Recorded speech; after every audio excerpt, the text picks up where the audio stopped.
शेतकऱ्यांसाठी फार महत्त्वपूर्ण बातमी आहे, कारण खरीप हंगाम 2025 करता शेतकरी स्तरावरील पीक पाहणीस मुदतवाढ देण्यात आलेली आहे. तर बघा, शासनाने काय केलेलं आहे, तर 1 ऑगस्ट 2025 ते 14 सप्टेंबर 2025 पोहतो खरीप हंगाम 2025 करता पीक पाहणी मोबाईल ॲपद्वारे शेतकरी स्तरावर पीक पाहणी नोंदणी उपलब्ध करून देण्यात आली आहे. परंतु आता राज्यातील काही ठिकाणी झालेली अतिवृष्टी, दुबार पेरणी या कारणांमुळे काय झालेलं आहे, की शेतकरी पीक जी नोंदणी काय आहे ते करू शकलेले नाहीत आणि या कारणास्तव शेतकरी पीक नोंदणी करण्यापासून वंचित राहू नये याकरता शेतकरी स्तरावरील पीक नोंदणीसाठी आता जी दिनांक आहे ती 20 सप्टेंबर 2025 पर्यंत म्हणजे 6 दिवस आता मुदतवाढ देण्यात आलेली आहे.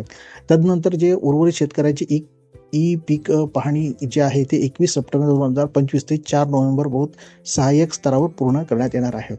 तर अशा पद्धतीने ही एकंदरीत शेतकऱ्यांना फार दिलासा देणारी ही बातमी आहे. त्यामुळं ज्या कोणी शेतकरी आता जे पीक पाहणीसाठी करायचे जे बाकी राहिले असतील त्यांनी लवकरात लवकर ही करून घेणे फार गरजेचं आहे.